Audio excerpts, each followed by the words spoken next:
All right, it looks like we are live now on Facebook and YouTube. Welcome everybody to Somewhere in the Skies. We are doing a live stream tonight with our guest who you're going to hear from in just a moment. But I want to let everyone know, if you're watching this on Facebook, I did put a link in the comments section there. You just have to allow StreamYard, the service that we stream through, to see your comments. They make their way into a feed I have here, and then I can see your questions. So we're going to be taking questions later in the show with our guest. And if you're on YouTube, all of the comments are on the right-hand side there. You'll see if you're streaming from YouTube. So welcome, everyone, to Somewhere in the Skies, and welcome to our guest, author and journalist, Mike Damante. How's it going, buddy? Good. Great to see you. It's always good to be on the show and just talk to you. Yes. Yeah. Since you don't get to do this in person. I know. Someday we will make it happen. We didn't have you on the show. We had you, I should say, on the show not too long ago. This is right when the pandemic had sort of started, I think, but a lot has happened since then. So I kind of wanted to catch up with you before we even talk about why you're really here, to talk about your new book, Stranger Than Fiction. Your thoughts on everything going on in the UFO world right now. I mean, we've got the official release of the Navy videos from the DoD. I don't think that it hit before we last spoke. So yeah, where do you stand on this, man? The DoD finally acknowledging these videos that we've been debating for almost 3 years now. I forgot, like I mentioned this yesterday when I was on Den of Geek with Alejandro. Someone mentioned it, I forgot who it was exactly, but they said, like, what if this was the disclosure that we're supposed to get? Is that enough?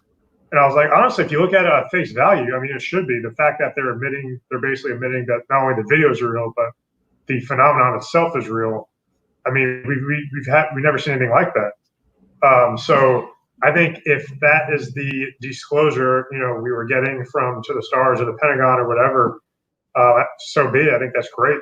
If that's all it is, I think it's historic. But I know people will always want more, but I think, especially the week it came out too, I think it was strategically happened during COVID because they wanted it to be buried, and it kind of backfired because it was a big story. Surprisingly, Yeah. it really took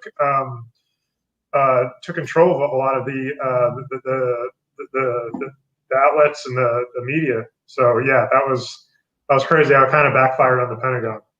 It was interesting. I think a lot of people feel like they did that on purpose, tried to bury it in there, and to sort of, take control of it. Like, yeah, the videos leaked a while ago, but we're officially releasing these. Like, we're acknowledging it, and it's like, you're about 3 years too late. But but I think you're right, man. I think this could be the disclosure we're living in. Whether it continues or not is, I really think, up to the observers who see these things, report UFOs. I mean, one of which is in the chat right now. Gary Voorhees was one of the men during the Nimitz event. So a big hello to Gary.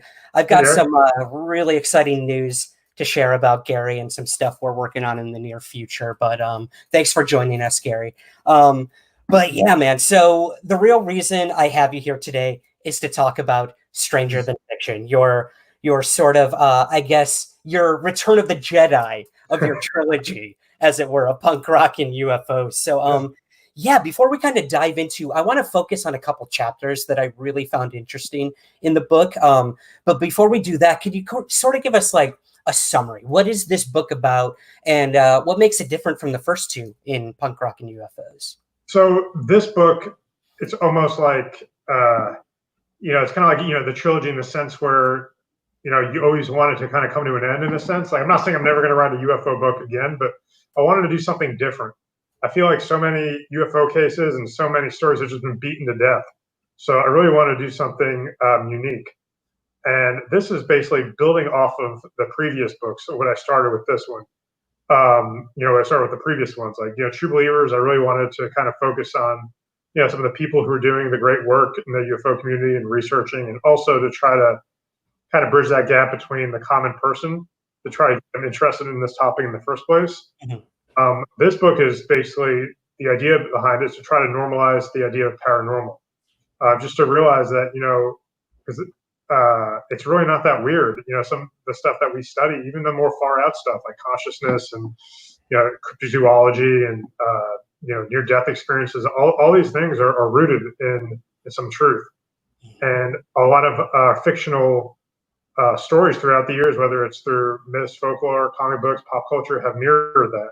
So the aim of the book is to basically normalize paranormal, and I use a lot of current pop culture examples as well as some things in current events and kind of in our field as well. So yeah, that's basically the focus of the book, and I really wanted to do a deeper dive than I've done in my previous books. Previous books are a little bit more concise. This one I really wanted to kind of almost approach it like more scholarly, if that makes sense. Yeah. Yeah, absolutely. I think you really stretch your muscles with this one. I mean, just from what I've read so far of it, I mean, it was like blowing my mind, man. And there's some of that stuff we'll get into because I think it is a departure from your earlier two works, but it also builds off of them a lot. And that really spoke to me in chapter 2 of the book. I love this title, To the Stars Wars. That's a little hard to say, I'm not gonna lie. Very witty title, and for obvious reasons, To the Stars. But you kind of start the chapter with talking about something that one of our past guests, Robbie Graham, is kind of known for, and that's how Hollywood mixes with UFOs, the media in general, I would say. And you start the chapter off talking about how we have all these alien-themed movies that come out, and it's always some sort of invasion, and the humans always win in the end. So I'm really fascinated to see you take this route right from the start in the beginning of the book. And could you maybe give us a little idea of what you were going for when it came to starting the book this way?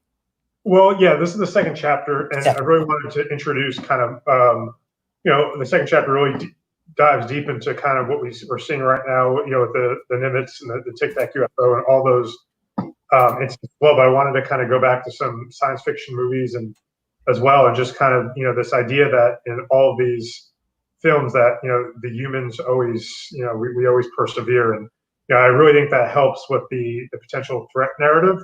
So it's this idea that we're accustomed to in our pop culture of UFOs and alien invasions, but so maybe we shouldn't be uncomfortable with the truth, since we've seen these films and we always win, but we know in reality that probably wouldn't be the case. Yeah. I kind of wanted to introduce that because, like I said, a lot of I want the average person, the non-UFO person, to read the book too and kind of get an idea, and if they can make that connection between, oh yeah, I saw Independence Day, and if they can make that connection to that and kind of with some of the real life cases, for sure. Well, yeah, and I mean, one of those real life cases that I'm sure we'll talk about a few times tonight is the Tic Tac UFO event. I mean, where we have Navy pilots and people on the ground saying they can't identify these things we're seeing. They outmaneuvered our most sophisticated fighter jets. So, I mean, now that we have current UFO cases talking about how technologically advanced these phenomena seem to be, do you think we're going to start to see more of these movies coming out with aliens and humans being in control and being on top and I guess winning, as it were? Well, yeah, it's weird. It's like life reflects art and art reflects life. It's kind of like symbiotic in a sense. So I think we will. I don't know if it's part of anything that was mapped out for this to come out, but I mean, I think if you look at even some of our non-alien invasion movies, I mean, these themes are in everything. Right now we're rewatching all the Marvel films chronologically during quarantine because it's something to do, and there's so many things that I didn't catch that I should have, that I could have included in my book. But like part of it is like, if you read that book and then you go watch that movie and you say, oh, wait a minute, this Marvel movie is referencing something I've read before, something a biologist tried or a scientist tried or something else. That's kind of the goal. I want someone to make their own connections as well. Yeah. Yeah. One of the really interesting things in this chapter too, Mike, that I found was this term called camouflage through limited disclosure. Yeah, could you maybe tell us a little about the guy who said this? I'm sure a lot of the people in the UFO field know who this person is, but yeah, what did you mean by this term, camouflage through limited disclosure? Well, I had to mention, because it's one of my favorite books, and we've discussed this before, The Day After Roswell by Philip Corso. And for those who don't know, Philip Corso is an ex-Pentagon official whose job was, allegedly, after Roswell, was to take crashed tech and then pass it along to private enterprises, and then for them to try to reverse engineer it. And a lot of people believe that was that attributed to the technology boom we saw around that time. So that quote comes from him. And I mean, think about it. You know, this is something that, I mean, this isn't a new idea. You know, this idea of limited disclosure. You know, and if you look at it through the films that were made in the '80s, and you know, Close Encounters and ET, and you know, allegedly those were people who made the films consulted with some government officials. So I think it's all part of that. You know, that idea that fiction and nonfiction kind of work hand in hand at times. Yeah. Yeah, I would have to agree. And I mean, probably one of the most visible companies doing that right now, trying to disclose through arts and entertainment, is To the Stars, To the Stars Academy of Arts and Entertainment. And you spoke to several individuals connected with some of the television properties that To the Stars is putting out on History Channel, soon to be on, what was it, TBS, I believe? TBS, yeah. Yeah. Would you mind maybe running us through a little what it was like talking to these guys, and maybe what their goal or mission is with getting this stuff out to the public? Well, so part of that was talking to not just people associated with the To the Stars properties, but just in general, you know, major television producers, some of which that you've worked with as well, just their approach to these shows, and you know why they do them, and kind of how they the cultural effect it has. So I wanted to kind of reach out to everyone. Stan Spry was one of the guys I reached out to because he's producing Tom DeLonge's Monsters of California, which no one really knows much about. Stan Spry also produced the Creepshow reboot it's on AMC right now. That's on Shudder. But I mean, basically, he's really brought into this idea that you know he's on board with that they're helping disclose some of this information through these fictional properties, which I know this is something they discussed from the very beginning, and I know a lot of people were opposed to that, and I get that. I get that skepticism, but it's like, if you look back through history, and from the, not just history as we know it, but just humanities and other studies, it's like the lines have been blurred the whole time. This isn't a new idea. This isn't something that needs to be vilified. Happens all the time. Yeah, that's a really good point. And I mean, sort of circling back to, I guess, To the Stars Academy. I know it always comes back to them somehow. I want to get your thoughts on this. You spoke about this in the book as well. This cooperation between To the Stars and the Army. I mean, the Navy's one thing. Yeah. To the Stars sort of had this chain effect, whether it was through the New York Times articles or their television shows, of kind of pressuring the Navy to start to be vocal about this, and even, update their reporting protocol on UFOs by speaking to senators and members of Congress. I mean, it's crazy to think of what this company has been able to achieve in the amount of time they've been around. But now we have the Army, and they're actually working with the Army on something. So could you maybe clue us in on what is this company, To the Stars, doing with the Army? And do you think this is good? I mean, is this are we gonna ever know what they're actually working on? I mean, who knows? If we're ever going to know. But I think a lot of people, detractors, like to marginalize some of the advances that To the Stars has done, and this is something that they kind of scoff at. And it's like, this is kind of a big deal, whether we get to know or not. But the fact that potentially, To the Stars now has their lab, whether it's the fact that the government's, it's a government lab or not. This is something we talked about too. That To the Stars is a very small company, even though they have a lot of people with huge resumes and big egos and a lot of experience. They're still a very small company. So now they actually have the facilities to try to do these things that they were teasing doing the very beginning. Like, I remember the first things they teased was like a spaceship. It's like, who knows if they're going to be able to build that, but if they could at least try to work towards something like that, now maybe they have that mechanism to do so, which they didn't have before. Yeah, that's a really good point. I mean, and a lot of it comes down to funding. Let's be completely honest. I mean, I would assume the Army has unlimited funds when it comes to R&D and advanced propulsion or weaponry, whatever the heck they're working on. So, you know what? If this is how we're going to get those small disclosures, as it were, then I'm all for it. And as long as they're working in cooperation and the public is actually privy to what they're doing, to an extent, I think it'll be pretty interesting to see where that all goes. But now, last question concerning To the Stars, I promise, my man. we got Tom DeLonge, the guy who we really haven't heard a lot from since the company started. A few interviews at the beginning, and then they kind of shut him up for a while. But you were actually able to get quotes from DeLonge himself for the book, and kudos, man. It is. I can't imagine that was easy, but how did that opportunity come about? And what about what he said really resonated for you to put it in the book? So, it's hard, like, they've been very selective of who they've dealt with in terms of press ever since they started. I thought, at first it was obviously mainstream outlets because, I mean, that was the way to go. I don't think the UFO community was ever on their radar in terms of people that they needed to answer to or appease. But I mean, lately they've been a lot more open towards, doing more stuff. You've seen Chris Mellon on Twitter answering questions, which is really cool. I mean, this is the stuff that UFO, Twitter and UFO fans have been wanting to hear for a long time. So it's really cool that they're being a little bit more open now to some of these things, and maybe they're allowed to now. Maybe there was reasons why they couldn't. Who knows? But the opportunity, that I was able to get a quote from Tom for my book was something I'm working on for a long time.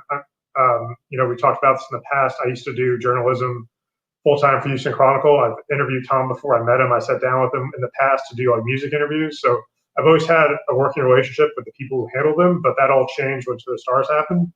When I was pitching the idea, to the book to them, what I was doing, hey, who I already have on board, I think that's what they looked at, and they looked at the scope of the book. And my, quote was regarding secret machines. And I thought, I told them, this would really help, kind of make the point I was trying to make as well. And they were down, and I was very, very happy that they were down. Tom gave a great quote, and I know he was really busy, and I just asked if they could email it to me. I wasn't trying to, get him on the phone or anything like that. I was like, whatever I can take, I'll take. And I know that was a really busy week for them too, because when I was waiting for that quote from the book, he was doing a lot of radio, because Angel and Airwaves just dropped a new song and COVID was happening. So they had a lot of downtime. So it was right place, right time. And it's a great quote. And this quote basically talks about, having two different franchises with secret machines, the fiction and the nonfiction element. And that was basically, it really ties to the idea that I'm kind of pushing in the book, that this has been happening, from the beginning of time. This isn't a new idea, that fiction and nonfiction sometimes intersect. And so having Tom's quote in the book, as well as Peter Levenda, Kevin Day, and quite a few other people who've been involved, with To the Star stuff. It means the world to me. Growing up, as a fan of Tom, and it really completes the book, I thought. Yeah, as a fellow Blink 182 / Angels and Airwaves fan, I can only imagine it.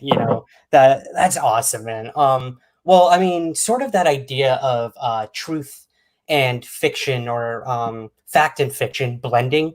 That really came across in chapter 4 of your book, which was by far my favorite chapter in the entire book. I mean, some of the names you mentioned.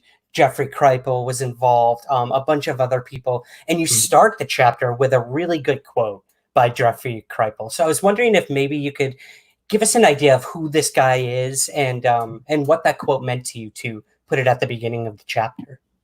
So Jeffrey KRIPAL is probably, in my opinion, I've said this before, probably one of the most underrated people when it comes to the paranormal and UFOs.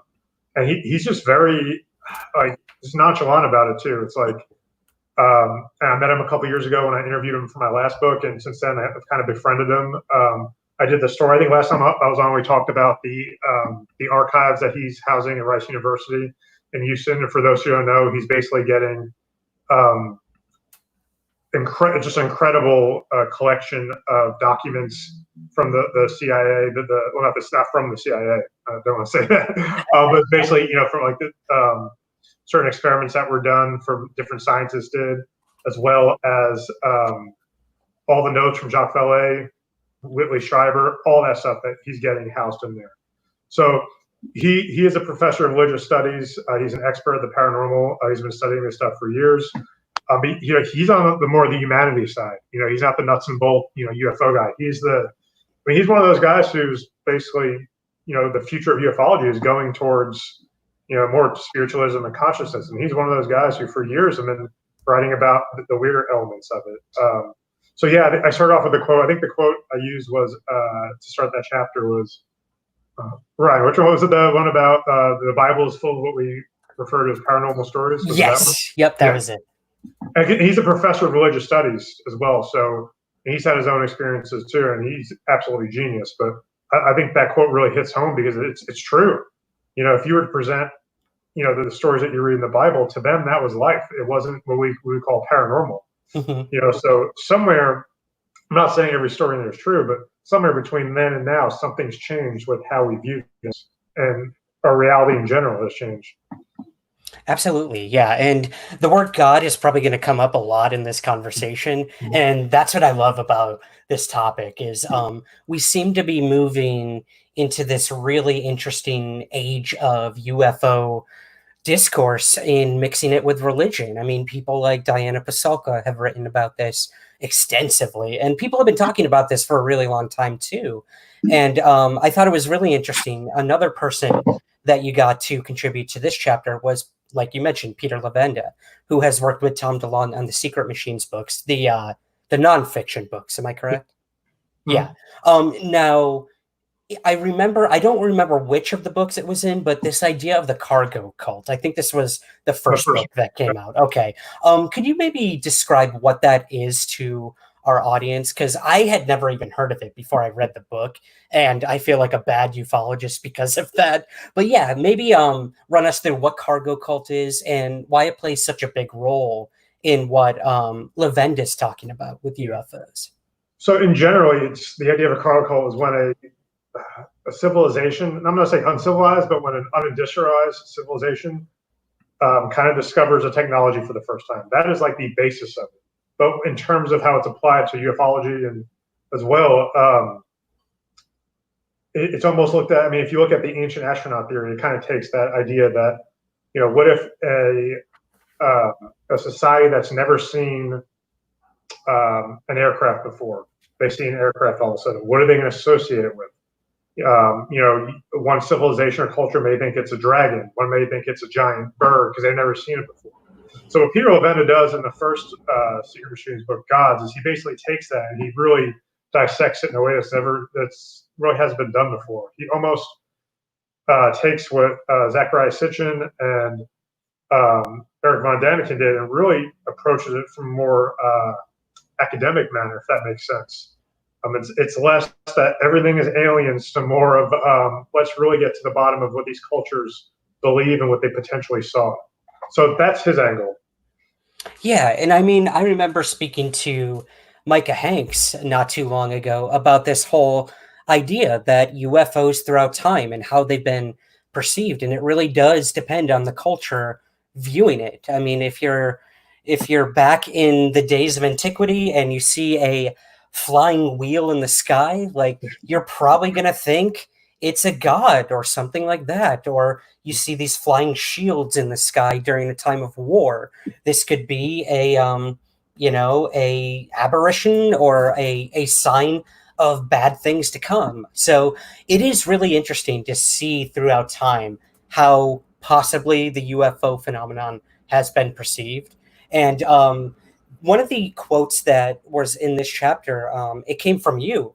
And you said that Secret Machines Man by Levenda and DeLonge is a good representation of what To the Stars Academy of Arts and Science is looking to ultimately achieve, which is to inspire a new generation to reevaluate and reimagine science, society, and humanity. I mean, that kind of says it all right there. They're kind of they're taking what we've all been talking about for so long and trying to bring it to a new generation. So, yeah, what did that quote mean to you?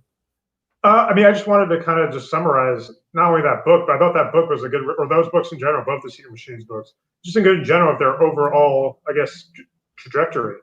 You know, I think the goal is if the goal is to get not only a new generation but more people interested, they've done that in terms of getting the Pentagon UFO story out there and getting Leslie Kean and Wayne Cooper and Ralph Blumenthal to report on it and getting all these major outlets to follow suit. So they've done it in that case.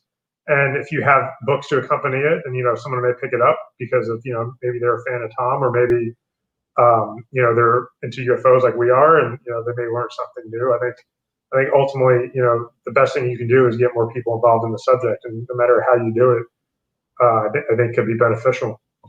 Yeah, absolutely. Another really interesting sort of avenue you took in this chapter was the idea, again, of gods. I keep coming back to this because this is where a lot of my research is heading right now.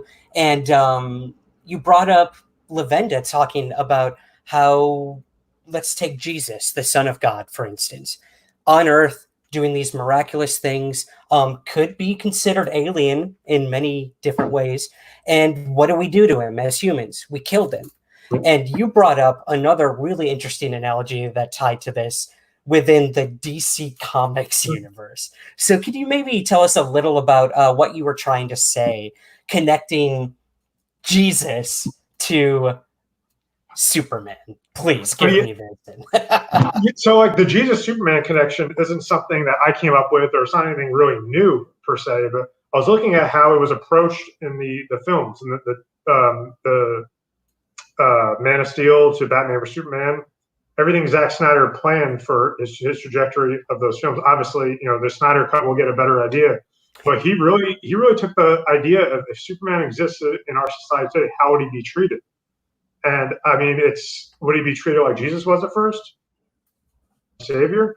So that was definitely one thing I wanted to kind of, you know, focus on, is that these movies and these comic books have been playing with this idea for ages.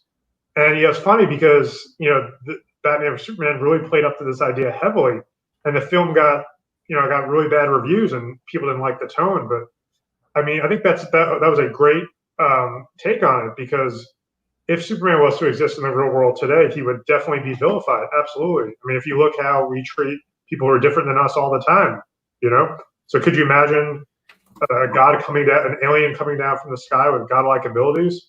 Would he be a threat? You know? Yeah. Yeah, that's a really good point. And I mean, another interesting observation you made was this idea that the symbol of Superman, you know, we know the S stands for hope. But what I didn't know and what you uncovered is the triangle in which the S is a trinity. And we can obviously trace this to Christianity with the Holy Trinity, as it were. And you bring up even Trinity, which is a DC comic, probably one of my favorites, by Matt Wagner. Yeah. And I thought that was fascinating to think, again, we can tie God or gods into this modern mythology that we seem to be going through with comic books. And even on top of that, ufology can be a modern mythology as well. So yeah, a lot of interesting tie-ins that you came up with that for sure. Thank you. Yeah. Yeah, like the idea, like the triangle appears everywhere. Like later on in the book, I tie it back to some of Chris Bledsoe's sightings. You know, and just in general, just people who claim to have seen aliens, they have the triangle symbol on their chest. And is it also a coincidence that some UFOs are triangle shaped, or some of the shapes apparently on UFOs are triangles, and the pyramids and all the shapes and symbolism? There's definitely a commonality there for sure. And then so we see that reflected not just in, you know, UFO studies. You see that reflected in mythology and religion and in comic books. So it's all kind of somehow tied together. And one of the points I make in the book is that, like, you know, these gods per se, you know, maybe they never really died. They're just living on now in a different form, like pop culture. You know, people believe Thor was a real god. I mean, even, you know, Nordic countries to this day, there are statues, you know, celebrating him. And what do we know of Thor? We know of him through Marvel Comics and through the movies. So is that how gods live on now, through our pop culture and through our mythology? Yeah, yeah, that's a really, really good point. I've never really thought of it that way. Yeah. Oh, Thor. Love him so much. Probably one of my favorites. Oh, all right. Now this is another turn you take in this chapter, this beast of a chapter. Wow, man. Oh, I loved it. I loved it. You spoke to Dr. Gregory Shushin, and he's one of the leading authorities on near-death experiences. And he made some really interesting connections, and you did as well, with near-death experiences and the quote-unquote alien abduction phenomenon. And we know someone like Leslie Kean is also working in both worlds, UFOs and near-death experiences as well. So yeah, what did you try to get across when you interviewed this doctor about this? So once again, he's not like a traditional UFO guy, I guess, kind of like what we'd be considered.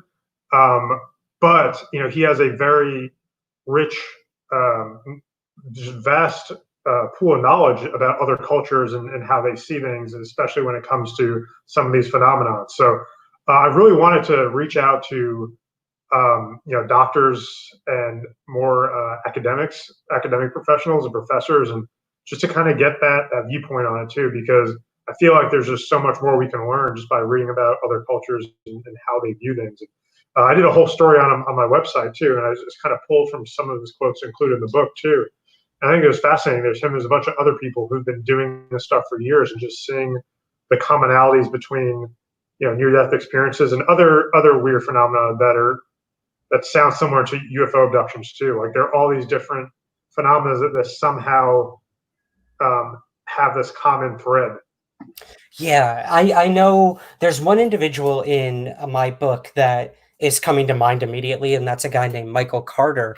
And I remember when I spoke to him on the phone, one of the first things he told me about his abduction experiences, he felt like he was in bed and he floated outside of his body and he could actually like see himself still in bed. And boom, right there. That's kind of what a lot of people who've had these near death experiences have described, looking down at themselves almost, or feeling like they floated out of the room. So yeah, man, I think it's been running in tandem with one another for a really long time, and I just keep hearing more stories about these two phenomena probably being connected.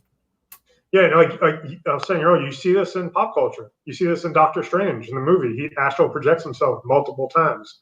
Where did this come from? Did it come from someone's imagination? No, this is based off something that people believe that's possible. Yeah, exactly. Yep. The truth is always stranger than fiction, hence the title. Well, another person that you quote in the book is folklorist Peter Rajowitz. Am I saying that correct? I believe so, yeah. Okay, Rajowitz. About the extraordinary encounter continuum hypothesis. Now, you're going to have to explain this one to me, man. What is this hypothesis? And yeah, why'd you decide to include it in this chapter? Well, there's so much. So I included multiple hypotheses in it. I don't want to get too much to reveal what it is. I want the reader to kind of Yeah, of course. in terms of the context of the rest of the chapter. But like in general, I really reached out. I really did more research for people who have been studying folklore and different types of phenomena. And I think it's interesting to see that even our folklore and mythology, they're viewed differently too. Through different cultures. So for sure, like that's something I kind of want the reader to kind of discover on their own when they make those own connections, because that's like, I think the goal. Well, I said earlier, the goal of the book is you want people to make their connection themselves. So when they may read this theory and this idea, they may be able to say, oh, well, how can I apply that to something I study or I believe or something that's happened to me, which I previously thought was this, but now it's this. Yeah, exactly. Well, one of those places that is getting studied a lot recently has been Skinwalker Ranch. Now, whether it's finding out that a lot of the money from the secret Pentagon UFO program went to studying Skinwalker Ranch, or you look at something like the new owner, Brandon Fugel, and his work right now with the ranch. I believe the History Channel show just wrapped up its first season. But yeah, man, you were able to get a lot of people involved with the ranch in one way or another in the book. So can you tell us a little about what it was like tackling Skinwalker Ranch, and maybe a little about what you learned in this section of the book? So I think Skinwalker Ranch was something I had to include because one of the things I talk about in the book is this idea of potentially, multiple universes and parallel universes, and I kind of cover that later on as well. But I mean, think about it. Skinwalker Ranch is like this amusement park, a plethora of paranormal, all these things that it's like a best of, all these things are kind of interested in. Yeah. So I felt like I had to include it because, I'm really, so give you some background. We may have talked about this last time, but I teach full time. And one day we were able to basically teach our coworkers anything we wanted. And I hit them with like everything at once, all the weird stuff, Skinwalker Ranch, Hellier, like you name it, I hit them with. So it's always interesting to kind of bring these the more fringe elements, I guess, of what we study to people who have no idea what we're talking about, just to see their reaction. But Skinwalker Ranch always fascinates like the average person. Like it really piques your interest. It's like, wait, what? This place exists? Like what? But one of the things, I really wanted to dive deeper is how the ranch is perceived. So I was able to get kind of something a good journalist does. You get balance, right? You get multiple sides to the story, and also what potentially could be happening there. That's some of the things I hypothesize. Not hypothesize. I'm sorry. Some of the things I theorize myself that I think could be it. I draw some comparisons to what's happening in Hellier, Kentucky. I think both of them are very similar sacred lands where weird stuff happens as well. But yeah, Travis Taylor was one of the scientists who led the study on the history show. I was able to get quotes from him as well as the owner, Brandon Fugel. And it's interesting to see Travis's perspective because, he's a scientist. He's worked for the government. And he's someone, on the surface, it has kind of a skeptical mind, but he's also a science fiction writer. So, I didn't know that. Interesting. Yeah, I had no idea until I interviewed him. Like when he did the interview call, like he's written multiple science fiction books. I had no idea. So I think it makes sense for somebody like him, who's a science guy, to be this open-minded because once again, there's a fictional component in his head to kind of, say, hey, you know what, this study is maybe not too weird for me to do. Let's do some real science on it. And once again, this is running into the same problems that NIDS did, that a lot of this phenomena can't be contained. And that doesn't mean it's not true or inaccurate. I know a lot of the people in ufology who I really respect, they're the nuts and bolts guys and science is the only way. And I've heard this from multiple people. I think Jeffrey KRIPAL was one of them who said it to me too. And maybe multiple people in the book may have said it to me at some point. And they said science is good for some things, not for everything. And I was like, that makes a lot of sense because if science may not be the be all end all of what we're studying here, it may not be able to do so. So then we may have to look at, humanities and maybe even spiritualism, maybe some of the new age stuff that years ago we would have thought was crazy. Maybe we give that some more credence now. Yeah, it's funny you mentioned that. I mean, throughout the years of my UFO work, I feel like a lot of UFO researchers or people who get into the topic, they start very rigid, very nuts and bolts. Like, I want that craft. I want trace evidence. I want something I can scientifically explore. And that's fine. That's how it works. And then as you get more steeped in the field, it just starts to get weirder, which I think the phenomenon that encapsulates the phenomenon itself. You sort of get a little glimpse at first, and then it just busts wide open. And I think you're right. I think a lot of people, including myself, I always brushed aside the weirder aspects or the more high strangeness aspects of the phenomenon, or like you said, the kind of new age mysticism feel to all of it.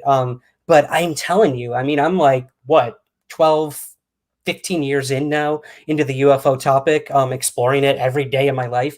And I just keep putting those layers back on of the things I rejected when I first started looking into this topic. So I think you're right. I think we're kind of entering into a new era of looking at these things again from a whole different perspective and finding that it probably has a lot more to do with it than we first thought. Yeah, no, I think you hit the nail on the head. And this is something, you've been researching this for a lot longer than I have. And I was thinking about this the other day. I'm doing, a lot of press for the book. And sometimes, you get kind of like, not, like talking UFOs is great, but when you're doing it and you're entrenched in it, sometimes it's just a lot, Yeah.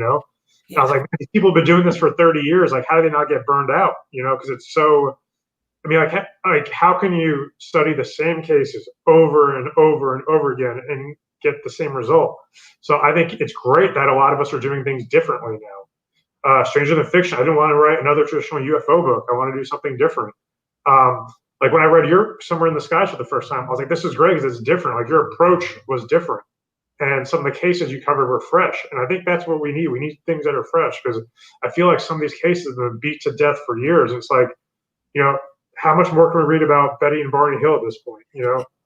Like, what I mean? Like it's the same cases over and over again. So I think it's good that a lot of us are trying to do things differently. And like I said, in this case, in my book, I really wanted to kind of bring in some fictional elements and say, hey, look, this isn't really too far off. And as well, and I was influenced by some other books that I've read. Passport to Magonia by Jack Valet, and Jeffrey Kripal, Mutants and Mystics. And Oh yeah. those are two books that do a better job than I do of basically saying, hey, look, this weird stuff intersects with reality. They do a way better job of that than I do. But I wanted to kind of tie it into, more of our modern day pop culture and, the stuff that's happening currently. I think the stuff that's been dominating the news for, stuff that, we follow with the Pentagon UFOs and the Tic Tacs. I mean, that's like something that's current, something everyone's talking about, but you can make parallels to that and maybe something you've seen in a movie before as well. So I really wanted to do something current and something where even if you don't like UFOs, you like pop culture, you're going to pick it up and you're going to get it. And you may learn something about UFOs and cryptozoology and the paranormal. You may go watch Stranger Things and say, oh, wow, I read in Stranger Than Fiction that I had no idea that this is based off a real place where these experiments supposedly happen. Like, that's what I want. I want the reader, to kind of learn something about what we study, as well as learning stuff from the stuff that they're already interested in, like Star Wars or Star Trek or Sabrina the Teenage Witch or Harry Potter or any of those, fictional franchises, because they're all based off something. Yeah, that's such a good point. I mean, I just started watching Doctor Who for the very first time in my life yesterday, and I'm hooked, man. I'm like 7 episodes in already, and already I'm like, why did I deny this for so long? I heard it was about a time-traveling doctor. Like, who gives a shit? I didn't even know that it was about an alien. So right there, I'm like, I don't even know that. I never yeah, thought he's an alien. The Doctor is an alien. Spoiler alert for anyone who hasn't watched Doctor Who for the last, 50 years now or 40 years. But something that was brought up in the show is this idea that time is not linear, that the Doctor travels through time and space, and that, it's wibbly wobbly, as he would put it. And that really stuck with me because it got me thinking, okay, this fictional television show, Doctor Who, it's been on for decades and decades. It's got a huge following and people just adore it and they live their lives by it. And I'm looking at some of the things I'm hearing in the show about, time not being linear and not being temporal. And I'm like, oh my God, this is one of the biggest theories in ufology is, how are aliens getting to our planet if they can't travel these vast distances that scientists say are impossible? Bending time, not going linearly. I can't even say the word, excuse me. But yeah, this idea that now I can even connect Doctor Who, one of the most ridiculous things I've ever seen, with my current work in ufology. I love it. I love it. And it's crazy. Like, the more you kind of read about this stuff, the more you start seeing it in these places you wouldn't expect, like children's cartoons, Saturday morning cartoons. Like, I've been rewatching the old Justice League Unlimited cartoons in the morning, and every once in a while, like, it'll shock me. It's like, wow, I can't believe that they're bringing this up, or they're covering this, and it's something from mythology or something from something a physicist studied. So it's really cool to see that play out. And even like Saturday morning cartoons that are meant for kids. Yeah, yeah. You mentioned Martian Manhunter in the book. You mentioned Wonder Woman and the X-Men. Like, there's this comic book world we live in, and a lot of people have lived in for a really long time. I think it's these bigger, headier questions that the comics have always sort of had are being amplified in the movies we're seeing because you have young directors getting involved, young writers who are asking new questions of these characters. And I think we're seeing that in the field of ufology as well. Like you said, Betty and Barney Hill, Roswell, Rendlesham. We've heard every explanation possible for these things until you get new people involved. And that's why you have someone like, let's say, at the Rebel of Ufology, Nick Redfern, coming up with alternate theories on the Rendlesham case being a top secret experiment, or Roswell being a Russian or Japanese experiment on the United States. So if we don't have these alternate theories, we're just going to be stuck in a rut, like you said, and we're never going to grow, I believe. It's a great point you made too about these younger writers and directors, as well as younger researchers. We're approaching things differently. But I think it's great. I mean, like I said, we're rewatching all the Marvel films right now, and there's something in each film I can point at saying, this is where they got this from. This is where they got this from. So it's all based on either a science or a study, a theory, a myth. It's all based on something. And I think one of the quotes I have in the book is myths lose their power if they're not repeated. Yeah. And that was actually one of my favorite comic books, Batman No Man's Land. And I think that's true. I think, when we don't talk and forget about things, they become just memories. Right, right. That's a really, really good point. Well, kind of ending the comic book, I guess, part of this conversation, Mike. You bring up a really interesting thing in a supplemental chapter at the end of the book, and we won't give away too much. But someone who got in contact with you, I remember early on when this first happened. You came to me and you're like, "Have you ever heard this guy's story?" And when you shared it with me, I was like, "Whoa!" So yeah, maybe could you give us a little idea of who this person was, its connection with Captain America, maybe, and why you decided to put this chapter at the end of the book? So I did the story on my website years ago, and I, I was skeptical running it just because it was something that really is kind of stranger than fiction. But somebody at MUFON interviewed him, did a video interview with him years ago. MUFON really never really did anything with it. I think the guy just released it himself, like on his Vimeo or on his YouTube. And the guy, his name is Don Seidenberg. He reached out to me and he showed me the video, the interview he did, and the stuff he says allegedly happened. And it's right away, I was like, this sounds like Captain America's origin story, only with more of a alien twist to it. And I guess I was really skeptical of some of the claims that this guy, says that he said, but he was able to back up some of the things that were able to prove who he was, and he did serve in the military, and his health, which was for somebody his age, is very phenomenal. I had doctors and nurses look over it too to make sure everything was okay, and as well. So basically, it's his origin. His story is, he alleges that he was a test subject, kind of right around Roswell time, and he was given the serum, and it almost sounds like the super serum that Captain America takes. Only in this case, I mean, he didn't get super strength or those abilities, but he was able to his cognition improved, and he's aged very gracefully. So and there's some other elements to his story, like I said, that are more science fiction too. But right away, I was like, man, this is crazy. But he was very sincere as well. So you know what? If he's pulling a hoax, who knows? We don't know that, but I really wanted to include a story as a bonus because I think I wanted the reader to read it and decide, and to go back to say, hey, you know what? Is this fiction or is this fact, or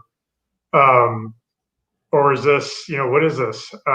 Is this a sweet old man who's telling the truth, or whatever? But yeah, I definitely wanted to include it as a bonus chapter in the book because I thought it really ties in this idea of stranger than fiction. And this is a story that is stranger than fiction. And I want the reader to decide, hey, do you believe this guy or not?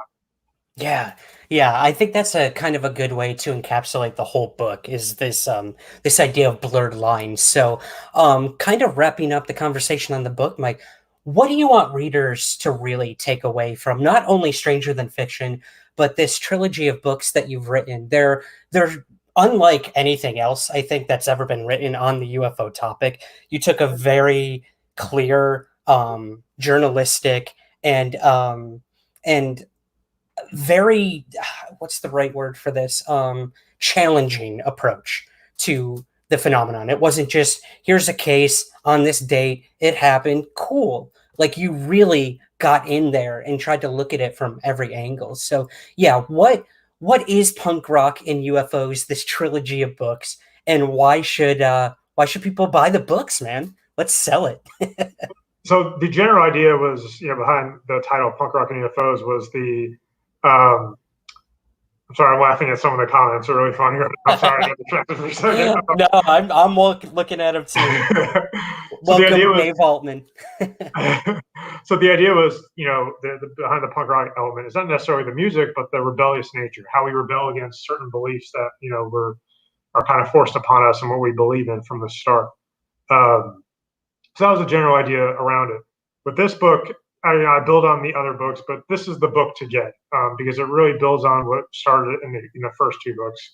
You know, the first one was about rebelling against these beliefs. The second one was about trying to find commonality between UFO people and, you know, the common populace. And this one is really just trying to normalize the idea of the paranormal.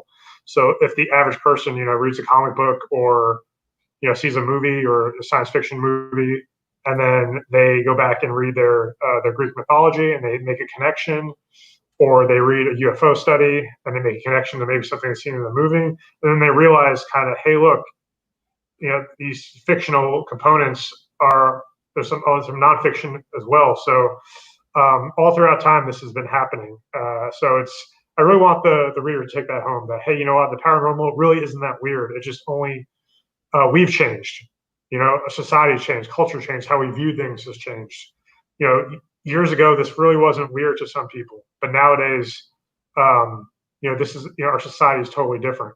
So I want us to kind of go back to that idea that, you know, it's okay to accept some of these weird elements that we may have been told that there's no way this can exist, because at one point people believed it to be true, and maybe it is, and maybe this whole time it's been hiding in silence, or it lives through our pop culture. Who knows? Yeah, yeah, absolutely. It just keeps going, I think. Well, in writing these three books, Mike, I got to ask you, as an author and someone who's interviewed people in every walk of life about UFOs now, do you think you're any closer to getting answers, or what is the end goal with exploring this mystery? I know each of us has our own reasons for getting into this stuff, but yeah, where do you stand today after three books of dissecting this mystery, and where'd you come out on the other side? Yeah, you know, it's great because we talked about this earlier. How when you first get into this stuff, you want the nuts and bolts. You know, you want the proof, you want the hard evidence. But the more you realize, you know, the more you study it, the more you realize that that may not be attainable, or in the way that, you know, traditionally science attains it. So, you know, you start opening up your mind more to some of, you know, the, you know, what was once considered the fringe elements of what we study as well. So, you know, it's where I was, when I was writing this book, when I finished it, it's like, what else can I say about UFOs at this point? Like, I'm not saying I'm not going to write a book ever again, but I'm like, if this is the last book I wrote on the subject, then great. It's a great way to go out. I mean, it doesn't mean I'm going to stop, you know, doing interviews and stories on punkrockandufos.com, because the subject is still super interesting. But I really wanted this book to be different, and definitely take a different approach to it, because, like you know, I was saying earlier, you know, there's only so much we can do about these cases, and that's been beat to death for years. So I think it's, you know, this was my way of putting everything that I've previously done, and, you know, as well as looking at something new. And yeah, like, you know, after writing the book, I was like, well, what else can I say at this point? I feel like I've said everything I can say so far. You know, who knows? I may change 5 years from now, but it's like, I felt, you know, I feel like if I was to write a book again about UFOs, this would be a great way to go out. Absolutely, yeah. I think it was a good cap on everything that you theorized from the very beginning up until now. And of course, like, the journey's never done. The books will continue, the research will continue, and I know your work will continue over at Punk Rock and UFO. So I got to ask you, what comes next for the website? Are you working on anything over there? Or I would assume the book has been taken up most of your time. But yeah, what's next for Punk Rock and UFOs? The book's been taking up a lot of the time, for sure. Just, I mean, you know how it is when a book's about to launch and working on it. Like, you know, writing the book's the easy part. That to me, that is the easy part. It's the, you know, waiting for the book to come out, the layout, the production, all those elements. That's the hard part, and then everything that comes with it. You know, I think that's the tough part, and then getting it out there and hopefully people like it. But yeah, I mean, there's a few stories I kind of, I'm trying to get for punkrockufos.com. It's I don't want to give it away, because who knows if I'm going to be able to do it. It's people that really have flew under the radar in terms of research that I think are interesting because of their background. And it may not even amount to anything, but that's maybe something coming soon. But yeah, like I said, you know, right now, I talked about this yesterday, that, you know, we're in the golden days of UFOs in terms of, I mean, how mainstream media covers it. And, you know, a lot of these mainstream outlets and these big journalists are doing a lot of the heavy lifting. You know, at the same time, you know, we have a lot of us and a lot of citizen UFO journalists and a lot of UFO advocates and social media. You know, that's a push as well. So it's like, it's really, you know, it's coming from a lot of different angles. It's coming from the underground, and it's coming from, the mainstream. So I think it's really cool. You know, it's a good time to be into this stuff because there's just a lot of content to digest. You know, there's so many TV shows and so many podcasts and there's so many websites and they're all great. I mean, Jason's on here right now, and you know, Jason's website's amazing. I mean, he pushes out so much content every day on Rogue Planet TV. So yeah, Had to put it up. like, you know, like I was saying, there's just so much, you know, so much great people doing great work, whether it's on, you know, the blogosphere, social media, citizen journalists, you know, or, you know, if it's the larger outlets too, there's a lot of work to be done. You know, that's not even counting, you know, what To the Stars is doing and these other small organizations that are kind of coming up too, you know, like UAPX and other ones. So it's like, it's cool. It's kind of like this little trickle, you know, it's like something they talk about in, you know, comic books, like in Batman Begins, they talk about acceleration, right? The idea that, you know, Batman comes and then, you know, the villains are amplifying their game, and you're kind of seeing that in UFOs too. You know, you're kind of seeing how everyone's kind of revving up, you know, for whatever's coming, and just pushing it forward a little bit. Yeah, it's a very passionate field to be in. I mean, you have something like UFO Twitter being a thing now, where like we never dreamed that we'd see the day where there'd be UFO Twitter. It's like just an amalgamation of everyone interested in the topic having really good discussions for the most part. I mean, like other parts of Twitter, it's not always the best, but like you mentioned, you've got civilian researchers writing some of the most amazing articles for mainstream outlets. We're not talking about people hired by Popular Mechanics or Vice or New York Times. We're talking about citizen journalists writing such quality material that it's being published by these, you know, very noted journalistic avenues. So I think you're right. I think it's an exciting time to be in this field. It's an exciting time in general for UFOs, and I can't wait to see where it heads next. But before we go, Mike, you got to tell me, what is your connection with Pop Soap? What is this about, man? So I was thinking about unique ways. I mean, once again, you know, punk rock UFO strange. It's just such a small brand, I guess, you know, whatever you want to call it.